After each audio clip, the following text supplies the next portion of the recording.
everybody, and welcome to See You on the Trail podcast, the only podcast with off-road and off-road racing information, interviews, stats, and everything. So, guys, welcome. This is our third podcast. We're doing really, really well. Just wanted to let you know we doubled our views from our first podcast to our second. So we're really intrigued by this. We're really excited about it. We're going to have a good time. But guys, check out our social media. I want to let you know that. Make sure you check out our Facebook and our YouTube, our Twitter and our Instagram. We do post the podcast there, but there's so much more on those sites that let you know a lot of the other stuff that goes on throughout the week. And details about last podcast week. Yeah, like I said, we doubled it. We had an interview with Casey Shearer, the UTV racer. From King of the Hammers. He talked about King of the Hammers. He talked about his history in the racing industry. He actually started out doing kart racing. He shifter karts and gas karts and a couple of other things.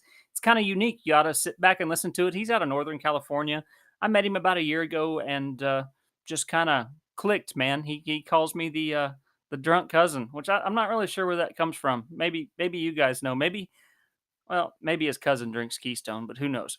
But Casey Shearer was a good interview, and we're excited for this next interview we have going on today. I want to let you know where you can listen to our podcast. We are based off of Anchor Podcast, Anchor, Anchor Podcast. Go look us up. Just spell out "See You on the Trail." Just don't put any spaces in it. Just spell it out. And that's how you can find us on everything. You can find us on Spotify, Google, Apple, Breaker, Overcast, Pocket Cast, Radio Public, YouTube, and as well Facebook. Please go to all those platforms and subscribe to us, like it, just give it a thumbs up or whatever it is on each of the platforms. I haven't been to all the platforms yet to see how you do that, but with Anchor, they actually basically sublet us out and put us on different places where we're broadcast. So it's doing really, really well. Man, I'm enjoying this podcast. I'm having a great time doing it.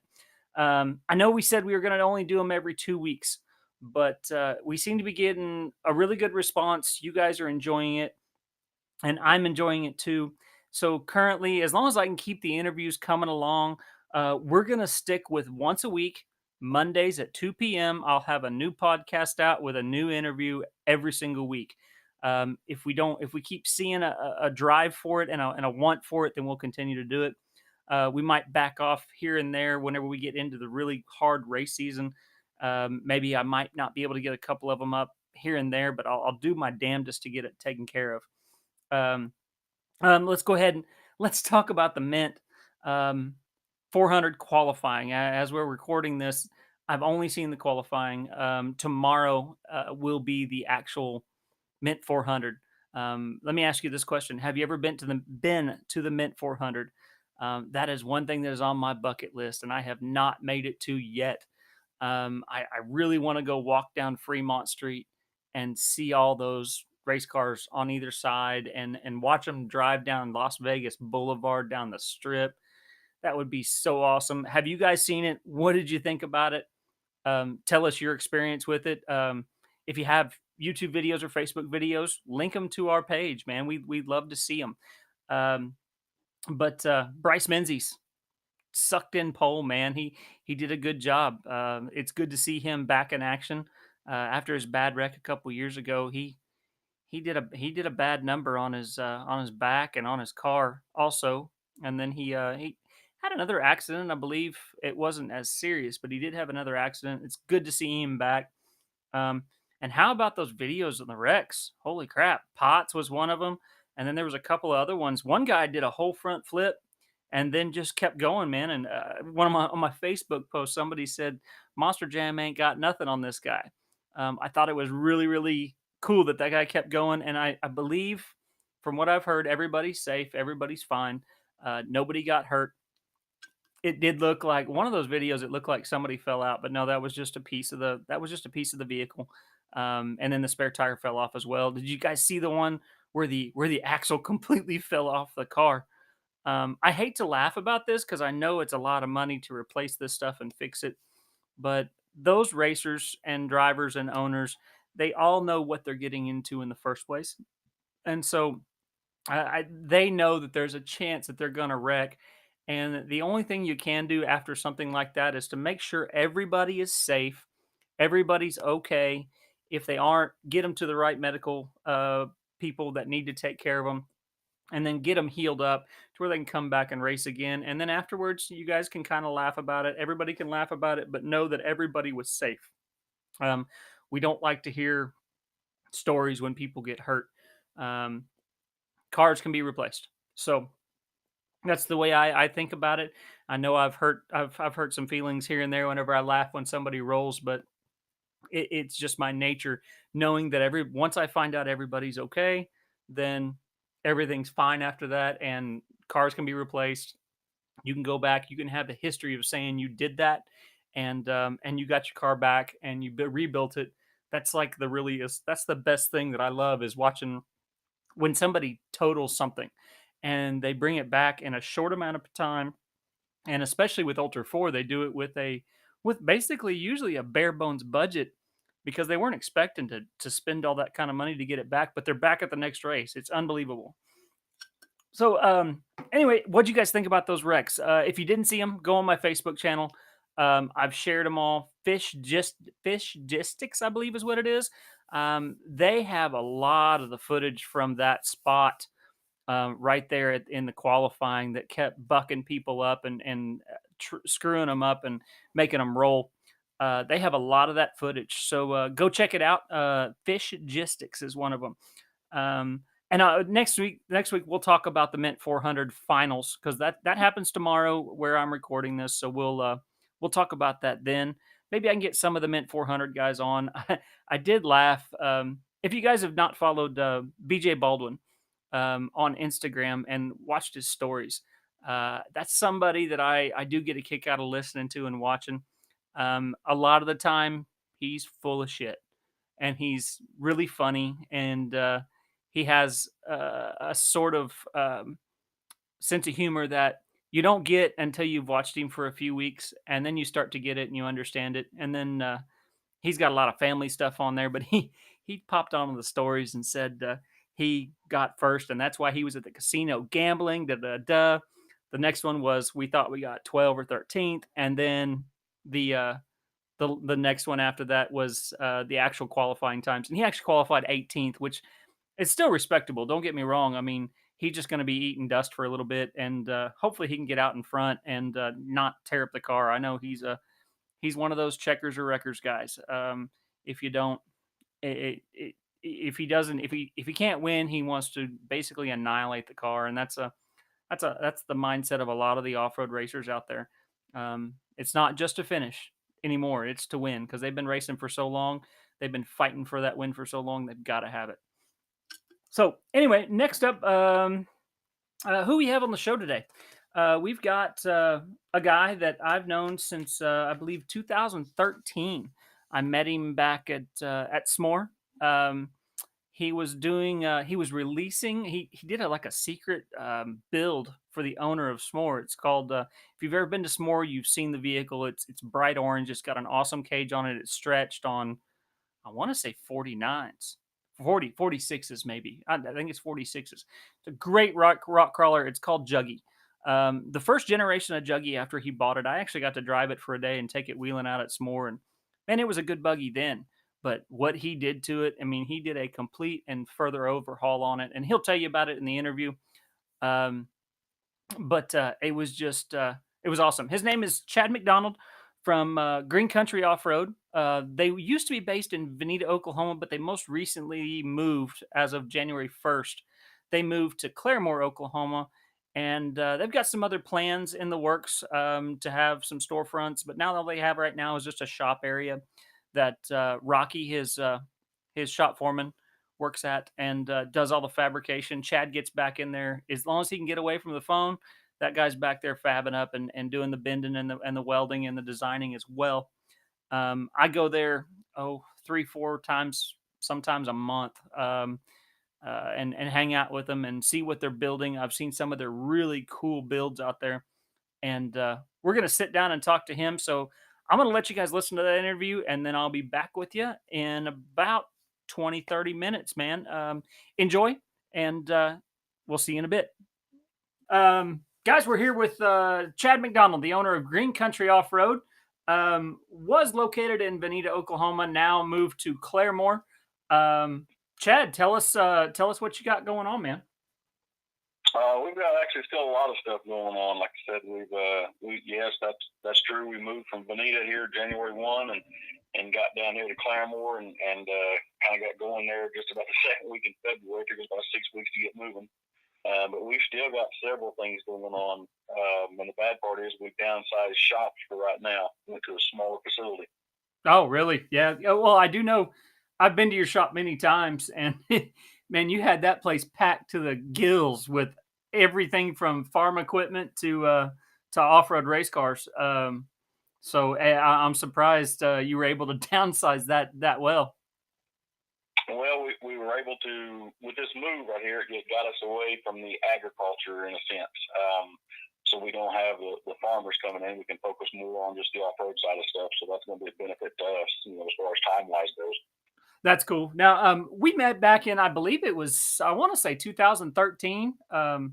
We met at S'more, Southern Missouri Off-Road Ranch, at Brandon Powell's place. And you were releasing one of your premier builds. I mean, let's go back in the history of Green Country Off Road. How long you guys been in business, and tell us about some of your premium, like your premier off road vehicles that you've built and that you showcase out all the time. Well, as far as being in business, I opened the doors up literally back in 2000. So it's rolling on 19 years now. As far as getting steady in the off-road business, that was around 2005 and 2006 is when we kind of started focusing on the off-road business versus the agriculture business, what I originally started at doing. With that being said, we had some local people, some local success around town. The local Jeepers, we weren't just 20 miles or 20 minutes, from Disney. So there's several crawlers in the area, and that's basically what we focused on was the rock crawlers in general. There was no rock racing or anything like that at the time. There might have been even some not Ultra 4, but the dirt riot, but I didn't know too much about it at the time. We were just strictly the low and slow crawl. Rock crawling. Right. Yeah. And now, and when I met you, what was it? Rocktober is what you did there at Disney when I met you? No, it was Howipalooza. Yeah. You was there for Howipalooza, wasn't you? Yeah, I was. Yeah, I've been to Howipalooza. That's when we debuted the Juggy to Brandon was Howipalooza. That's right. And what's funny is, I have a pretty big history with Brandon. I've been going there since they basically opened the park. And I actually drove the original Juggy. And then it went into some sort of a morph there for a little bit, and then you took it, and I guess it was a surprise to Brandon for what you were doing with it, right? Tell us a little bit of story about that. Basically, yeah, it really was. He wanted us to overhaul the suspension on it to basically update what he originally had. It was kind of an OD green rig that he had there, and he just wanted us to update the suspension on it. And when we got it back to the shop and got to looking at things, Brandon's a great salesman. He's got a great pitch behind him and a little charisma there behind him. And I was afraid that if he just told everybody, that Green Country built that rig out there, I didn't want our name stamped across that green buggy that he already had. It was an older rig. It was outdated and it was heavy. And I didn't want everybody thinking that we had built that or thinking that he was lying to them or any of the other stuff, just because I know how kind of Brandon is as far as, they built that, without saying that they built the suspension. He'd say they built that.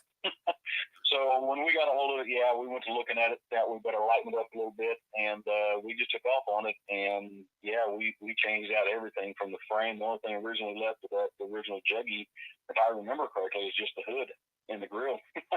Really? That's awesome. Yeah, because whenever I think I took the video of it, you actually debuting it to him. We were trying to work it out to where you showed up whenever I was doing a full interview, like commercial for him, and we tried to do that, and it didn't work out the way we wanted it to. But anyway, it was funny. that's how we ended up meeting. And you and me have been friends ever since, man.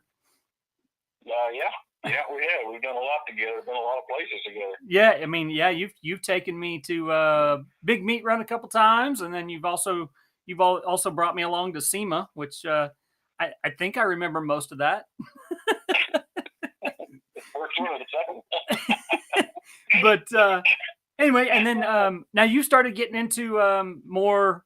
I guess. Well, what are some of your premier buggies that you're proud of that have come out of Green Country Off Road? Well, some of the ones that really stand out to everybody that got a lot of attention on the internet and that was able to be seen a lot, of course, was the Juggy rig. A lot of people actually thought I owned it because I drug it with me everywhere, and it was really just more advertisement for us and s'mores at the time. We were trying to get both names going and out there, and it seemed like I always had that orange buggy behind me. And then we had built a white one there for a local guy there in Bonita, and he traveled with us, and he brought that Jeep along. So we always had 2 or 3 builds with us at all times that people could see, and we would wheel them, and people could see them work, and they liked the looks of them, And yeah, but yeah, the premier ones, man, it's hard to say, Alan. Yeah. Oh, you had Little Red. Yes, sir. That was one of your good builds. It wasn't really I wouldn't say it was a bottom dollar build, but it was a feasible build for a lot of people. I mean, we're talking Juggy's probably a $40,000 to $50,000 build, where yes. Where Little Red was a $12,000 to $15,000 build. Is that about right? Yeah, that's about right. You're about correct on that. Yeah, because I borrowed it from old Grover, rest in peace. I borrowed it from him a few years ago, and got to drive it around. And I'll tell you what, it went up waterfall at Disney on the right hand side. I could not make it on the left hand side, but the right hand side, it popped right up every single time. That thing, it just works on the rocks, and that's the only. To tell you the truth, that's the only actual Green Country Off Road fully built vehicle that I've ever driven. And man, it was just like crawling over anything. It was going to get groceries. It worked well. Well, I'm glad to hear that. Yeah. Now you've got the other one. Let me just bring up some of the other ones. The green and purple one. What was that called? That's the Goblin. That's the Goblin. Who owns it now? A guy by the name of Kevin Hubbard, and he lives down in the Texas area. Okay. Yeah. Now that was a really cool build. Tell us more about that one. That one was actually built for a local guy there in the Broken Arrow area, actually a veteran, and he had some friends want to help him build it and this and that. And when it came down to it, they kind of, I'm not going to say left him high and dry by no means, but it was just a time for them to work on it for him, and he was wanting it now. We made the deal with him to go ahead and finish it. And when we brought it up there, it was a leaf spring rig, and that's what he was focused on. And we ended up basically talking him into 4-linking it out, and it had a AMC 4.1 in it. And we ended up talking him into an LS motor. Just trying to change some things up on him, stuff that would make it more feasible, more practical if he was out and about for, parts, maintenance, whatever. And anyway, it just kind of took off from there, and he helped us on it quite a bit because he was back from deployment, so he was up there 3 days a week at least until the last 60 days, and we stopped him from coming up there just so we could get it painted and assembled and kind of give him a surprise when it was all said and done. Gotcha. Very cool. And then I think the next one on the build would be I think the Orange Hammer was the next one that came out, right? Well, we had a rock bouncer in there.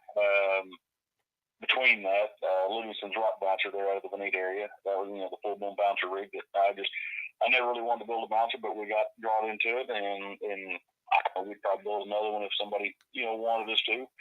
But yeah, as far as Jeep goes, crawler goes, the next one out the door would have been the Hammer.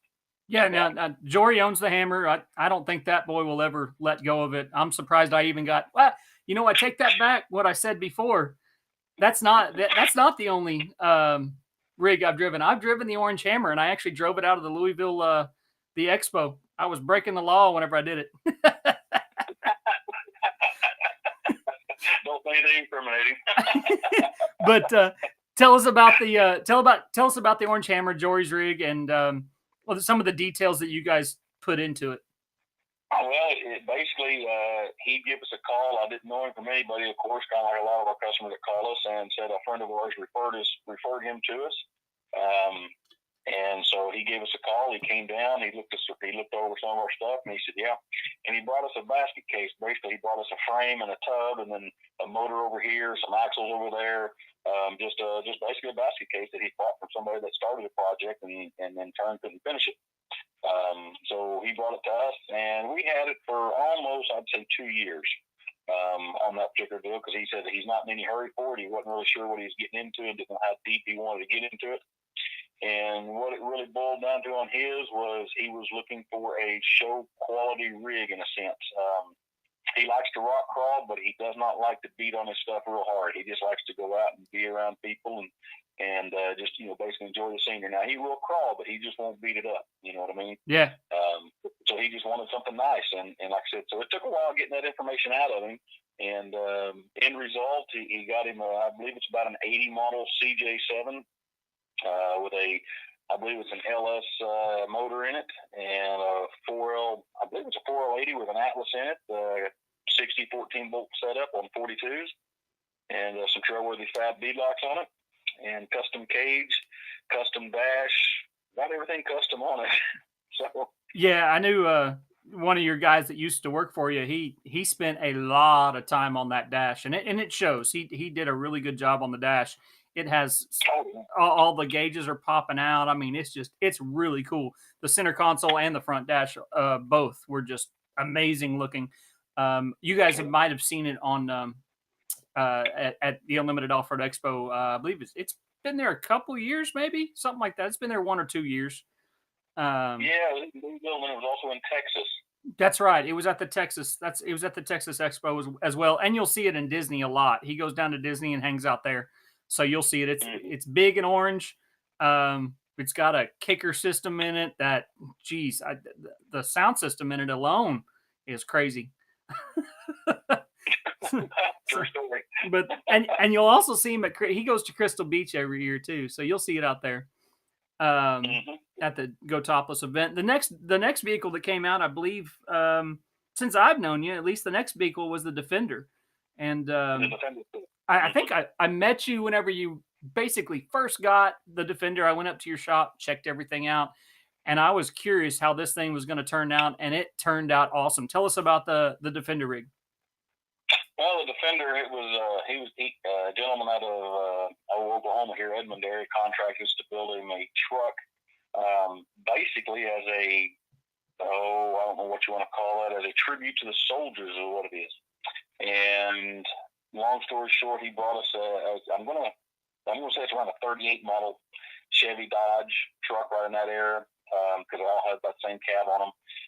Bed was completely just gone off of it, but it was sitting on a deuce and a half frame, leaf sprung, had the military Rockwell's, of course, under it, and the military tires, the 48-inch Michelin's, big old heavy things, and just a gasoline carbureted engine. It was a rough truck, to say the least.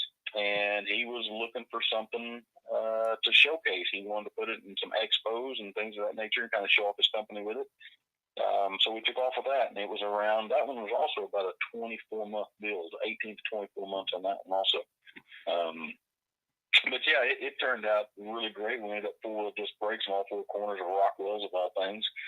49-inch, he wanted the biggest DOT tires he could get, which was a 49-inch IROCs. So on some 20-inch monster wheels. Brand new bed in it. Brand new all leather interior. Key fob start. It ended up with a 6.2 LS motor in it from Show Me Speed there out of the Springfield area. Transmission came from the same place. I believe it was a $700 Ford, I believe, because we wanted the overdrive in it, built by the same guys. And just a standard 205 transfer case, because this vehicle really wasn't going to see no off-road, and we knew that, so there wasn't no sense in spending a bunch of money, in certain areas and not in certain areas. But long story short, it turned out great. I wish we'd get more recognition in it or for it, I guess, because you just don't see it very often. We had it at the first show when we debuted it, and it took basically second place in overall show, and then it got most unique build. Yeah, no, I remember that. That was in Guthrie. Yeah, so I believe you rode in it either when they pulled it in or when they pulled it out. I did. So, man, I've basically been telling a lie from the first thing. I've ridden in a couple GCO cars. But, Yeah. uh, but yeah, that thing's awesome, and I've seen it at a Thunder game, Oklahoma City Thunder. I've seen it there on Showcase, 1 or 2 times, and I there's spottings of it, here and there, and so, but that's still it's still around, and then, I guess, what else have you has there been any more come out in the last couple years that you pulled out? The Jeepster, Marvin Oh, Stamel's Jeepster, why did was I in the even forget wide width about of the that? Defender. Tell us about Marvin's rig and how it started and how it finished.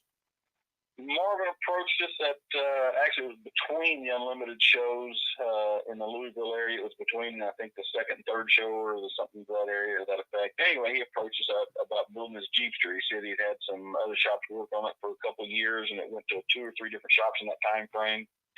And it, he just wasn't able to get a grasp on it or a handle on it, as he put it, and it just wasn't going fast enough for him in a sense as far as the build process of it. He got with us. We said we'd be interested in doing it. He kind of wanted a time frame. We let him know the time frame when he could bring it to us, which was literally about 6 or 8 months before he could bring it to us. He brought it from Florida, from a shop in Florida, and when we got it, it was literally a basket case. Also, the body had been cut up already because they had other plans for it, I'm assuming. So they had the floor pans cut out, the side panels cut off, axles were separate from it. The only thing that was together was basically a frame for it, and no mounts or anything like that on. Somebody had built a frame for this deal out of a TJ frame. Anyway, yeah, we got it as a basket case, and we took off on it. And getting with Marvin is sometimes tough to do, so there was some miscommunication between us throughout, trying to get in touch with each other, and it caused the process to drag out a little bit just because communication between us and him. Right. But we got down to it, and I believe it debuted 2 years ago. So what was this, 19 or 8? This is 19, so I think it came out in 17, if I remember right. He made it. We were pushing for Easter Jeep Safari out at Moab, and he showed up at Moab, I think the last day of the Jeep Safari, and they had the next day was the 50th or 75th anniversary of the Jeepster. I think it might have been the 50th. So there was a big week of wheeling there with just a bunch of Jeepsters. In fact, I believe that's where Brian Shirley debuted his at. I mean, he might not have debuted it there, but he had his there also. Right. Well, very cool. Yeah. Now, tell us the details about the Jeepster. What's in it, and what was unique about it? What was unique about it was it actually started out, and I don't know my years very well. I believe it was a '72, so the frame more looked like it looked more like an older Bronco or an older International Scout, and we changed the front end to the flat grill looking Jeep of the Jeepster, which I think would be late '60s or something like that. Then to match up with the frame that was already built and the Hemi, he put a 5.7, I believe it's a 5.7 or 6.1 Hemi in it. I don't remember which one it is. Right.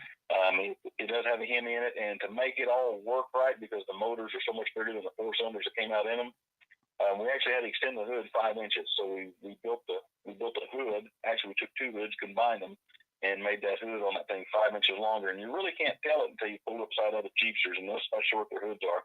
Yeah, no joke. You can't tell the difference unless you put one right next to each other to actually see it. It was a flawless addition that you guys did. I saw you guys do it. I'd been up to your shop a couple times throughout that build, and it was impressive to see how it worked, because it looks like a regular Jeepster until you pull right up next to it. The only thing, and it's not really a regret, it's just something I wouldn't have done on that. That's something that Marvin wanted. He wanted that a roadster style look. So if you look around the windshield of that, there's no pinch welds. It's been shaved completely off to where you can't even put a top on it, basically. Kind of made it a roadster style look, as he was calling it. So yeah, as far as putting a top on it, he has to run those I can't even think of the name of the companies that he's got on the top for it, but it doesn't seal off. It's not weather tight. Everything along the side rails, everything has been molded in, smoothed off, just to give it that look that he was after. He did say the next one that he wanted to build would have a top on it. Yeah, he did. I think he just recently bought he recently just bought an old Wagoneer. He did. He said that's his wife's vehicle. Yeah, well, his wife called him today or yesterday. I noticed on his Instagram that his wife called him today and said steering got hard and it was weird. So he went and saved her and ended up having a power steering belt break, and so he had to fix that. So, but I mean that's the joys of owning an older rig and figuring out all the weak points in it. But That's no, right. the Jeepster's badass, man. I enjoy the Jeepster. It's cool to see it, and the cool thing is we get to see it all the shows that we go to, and Yep. it's definitely an eye catcher. It's not shiny. I mean, we compared it when we were at SEMA.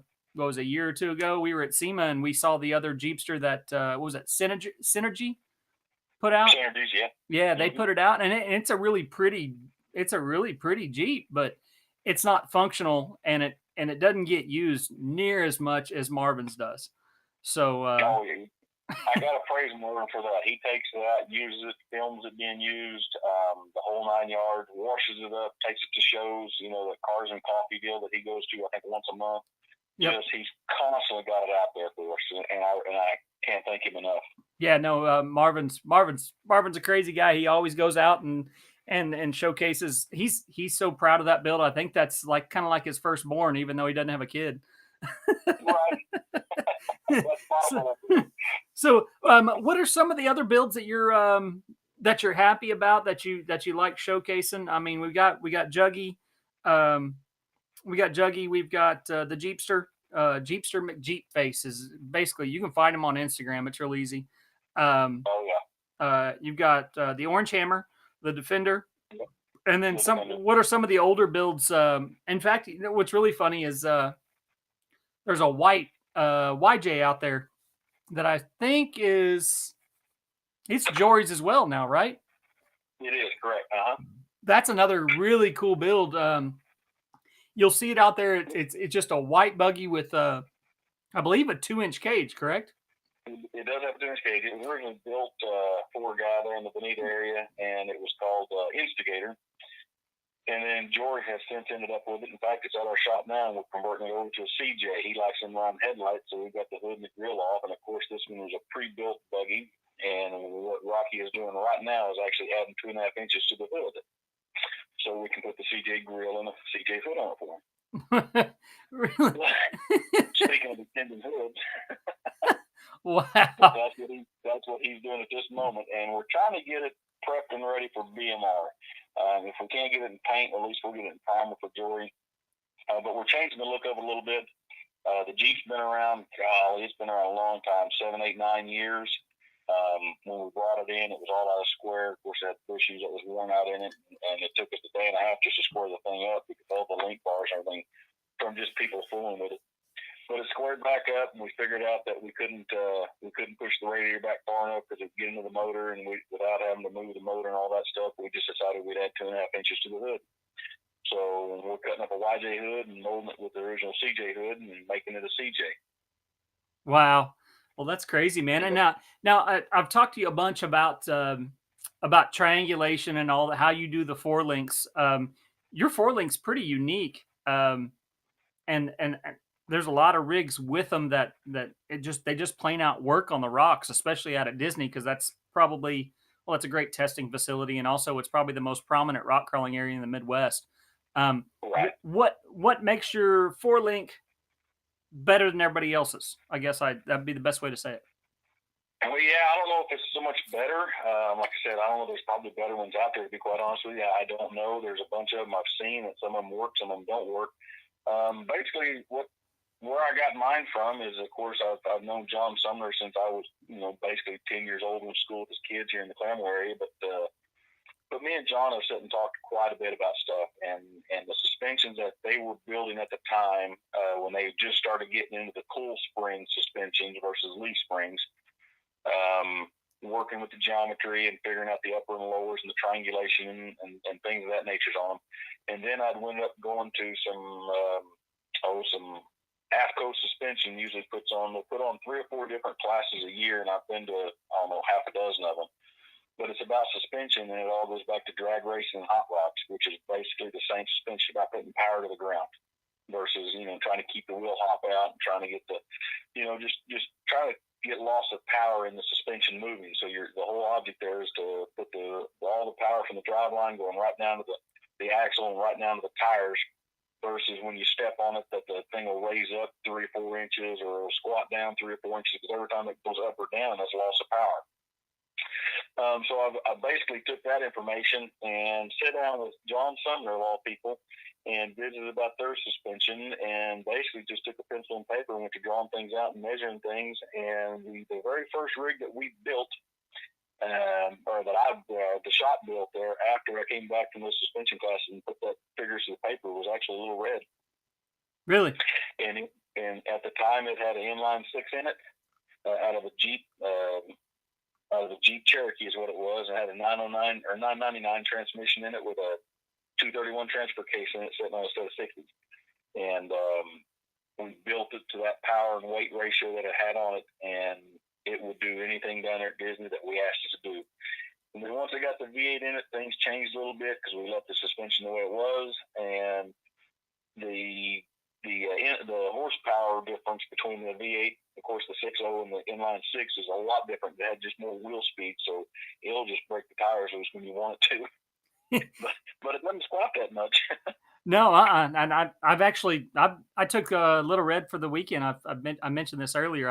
I took Little Red for the weekend and took my son out to Disney, and man, that thing it literally just works. There's no other way to describe it. I mean, I've taken my Jeep out to Disney, and that's what I compare it to. And man, going up, going up Little Blue, going up Waterfall, I had no problems with it, and it works perfectly. So that's a good thing.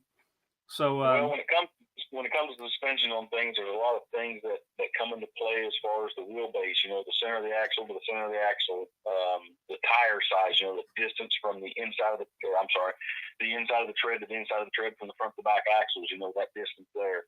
There's a lot that comes into play when you're designing the system, and when it comes to just these off the shelf, call and order one and weld it up and bolt it in, they work. I'm not going to tell you they don't, because there's a gobble of people that run those. They work, but you're only getting 60 to 70% of your movement out of them. And for that kind of money, I'd prefer to get closer to that 90 to 100% movement out of it. So that's why we custom build everything. We don't have a kit that we just sell. We custom build every one to every Jeep that comes in. It's just a little bit different. The suspensions are the same, but the link bars might just be a little bit longer, might be a little bit shorter. Placement has to be a little bit different depending on what frame you're using, the width of the axles, the off space of the rims. I mean, there's quite a bit that comes into play. yeah, no, it's something that there's a reason why people come to you to get it done, because I sure as hell couldn't do it myself. You know me, I don't even know how to work a welder, let alone a screwdriver. Well, So I've seen you work a microphone. You're pretty good at that. yeah, I can do the microphone, I can do video cameras and the computer, but you give me tools. What's really funny is I went to 2 years of Votech for auto mechanics, and I did that back, gosh, 95 and 96, somewhere around in there. And Yeah. I left the industry for a good 4 or 5 years, and yeah, I lost it all. I lost everything. I mean, I've got common knowledge, but that's it. I got nothing else. That's why I go to people like you, and then I guess Jiffy Lube to change my oil. Right. but Oh, shoot. now, what got you into the off road industry? I mean, if I remember right, when we've talked, you were used to be in the lowrider style kind of stuff back in the '80s, didn't you? I was back when I was in high school, which wasn't quite the '80s. That would actually kind of was. I graduated high school in '92, so that would have been '89, '90, '92, '91, '92. Yeah, I was into the lowriders pretty good. Looking at suspensions back then, we were actually building. At the time, they were hydraulic, and toward the end there, about '92, '91, '92, and '93, they were actually starting to use the airbags. They were starting to gradually. They've been using them on the East and West Coast, but it just takes about 5 years to get to the Central States here. Mhm. Than things do. So we were just getting into the airbags and stuff like that. Basically, when life took over for me, as far as getting married, having kids, the standard day job and things of that nature. And so all that stuff just kind of went to the wayside there for a while. And and I just decided I probably ought to do something on my own. So that's what I done, and the rest is basically history, to say the least. So yeah, John, you and John have been buddies for a long time. Looks like he's helped you out and you've helped him out, and his next event is coming up. Well, it may be, it'll probably be. I don't know if this will release before or after Big Meat Run, but Big Meat Run in Disney, that's always a fun time. It is. It is. It's boy, it has attracted a crowd of people over the years. Yeah, no, I Um, mean 15, 20,000 rigs usually show up out there. So it gets crazy at times, and that actually has scared some people away from coming to it. Which I hate that. I mean, I wished it wouldn't, but the crowds do sometimes deter people from coming out. But if you've never been to it, it's worthwhile to go just because of all the enthusiasts, and they all like the same sport you do. You know. yeah, exactly. I mean, and then a lot of people I know that they kind of get straight away because the cop situation, the GRDA being out there. But you and me both have had meetings with the GRDA, and this is something to as long as you don't are you as long as you're not acting a fool or you have an open container in your vehicle, you're fine. They're not going to mess with you. Correct. Yep. I don't know how many times I've had to tell people this is don't be stupid, stupid. Um, That's it. Basically the simplest way I've told people, and the simplest way they told me, was all the laws that apply on the highway apply down there in the bottom when you're riding around in your Jeep or vehicle.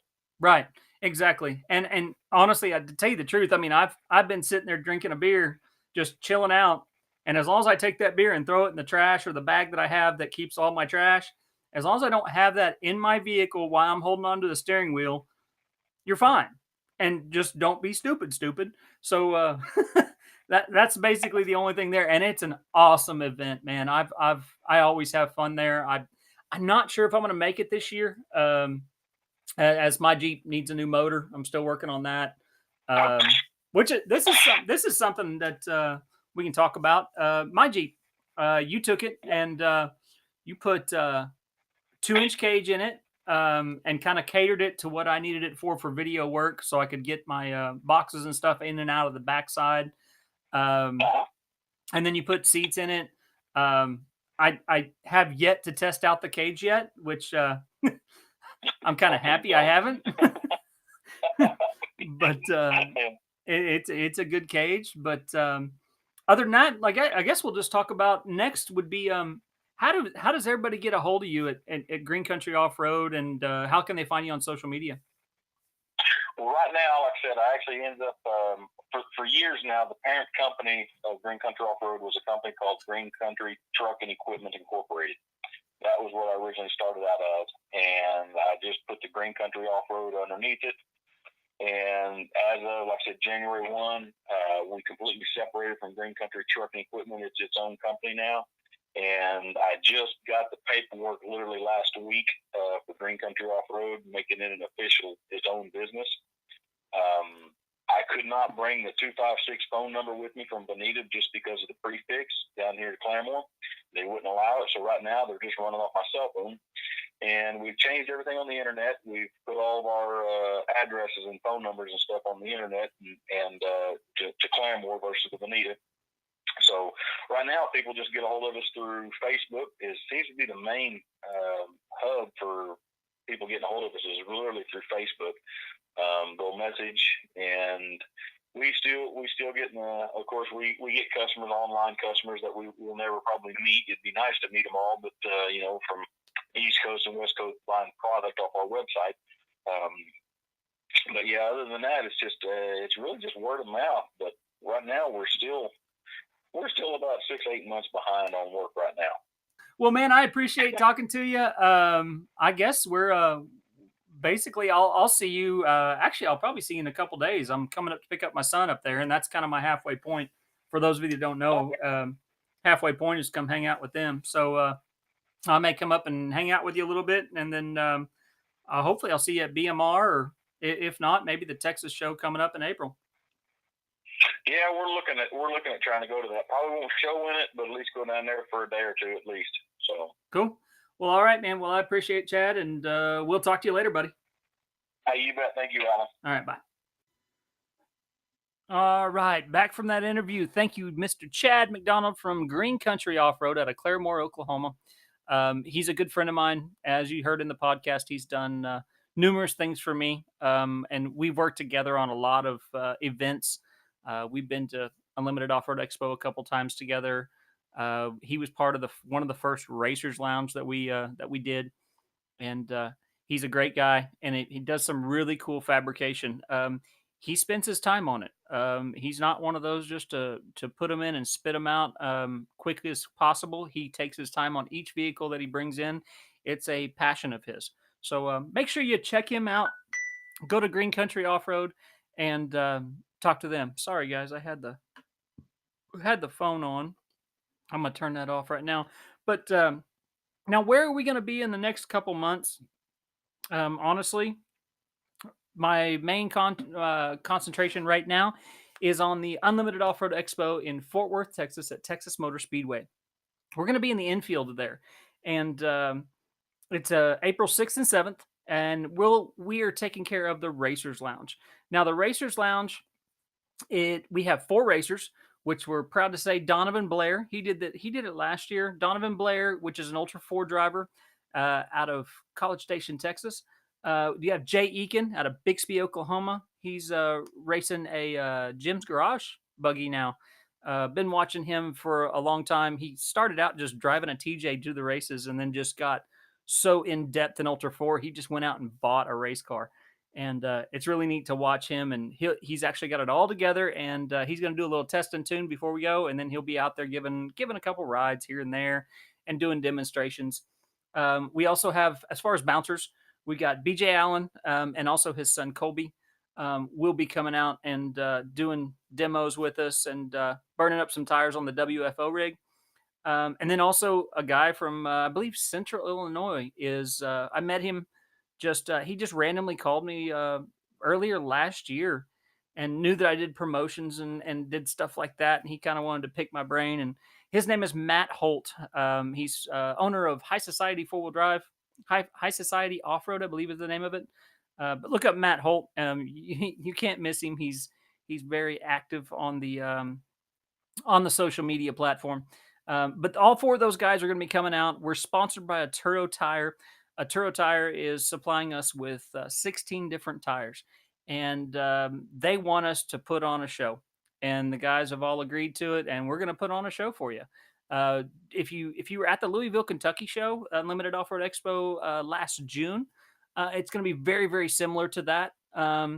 So lots of smoke, lots of donuts, lots of cyclones. We're going to have a great time there. You'll be able to get autographs, sit in the buggy, take pictures, and it's just going to be a really great time. So make sure you come out there, check us out at the Unlimited Off Road Expo in Fort Worth at the Texas Motor Speedway. We'll be in the infield. Now, this is one really unique thing that Unlimited Off Road Expo offers.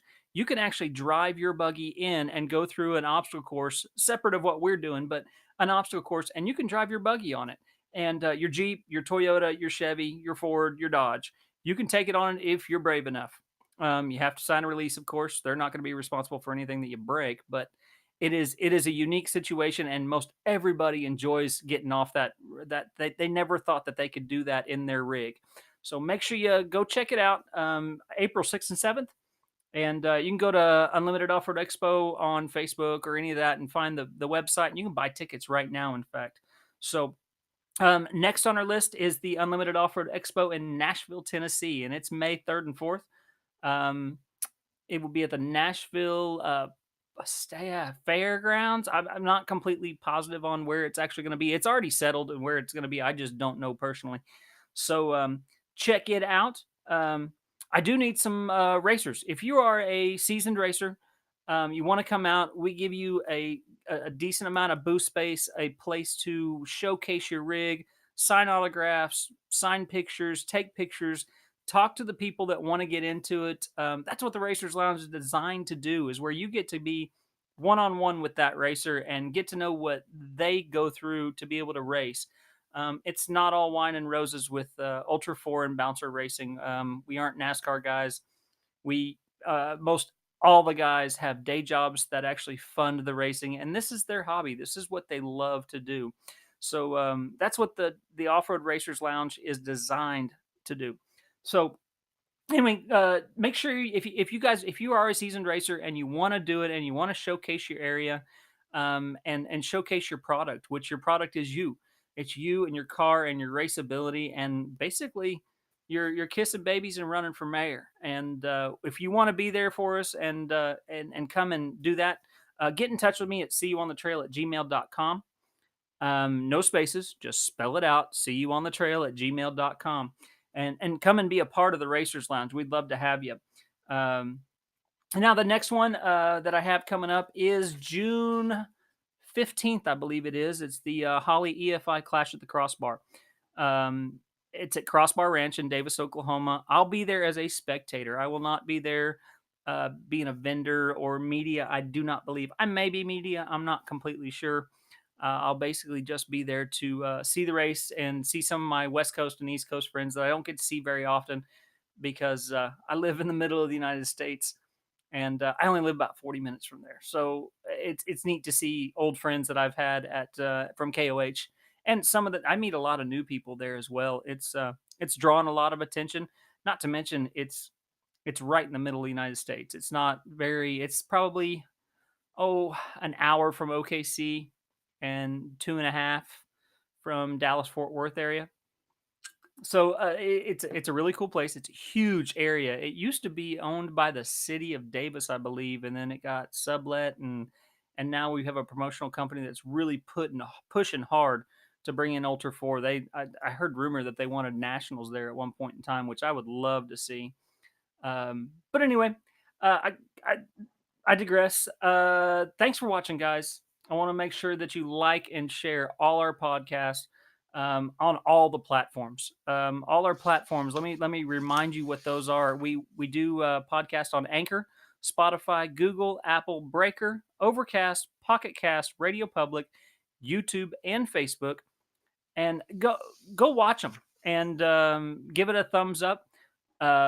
Share it on social media. We love that. Check us out. If you have any constructive criticism that you want to talk to us about, please don't hesitate to message me or email me. We love that because we want to make it better for everybody. So help us grow, like it, share it, do everything for us. We do appreciate it. Stay tuned for next week. We are currently putting out our podcast every week, every Monday at 2 p.m.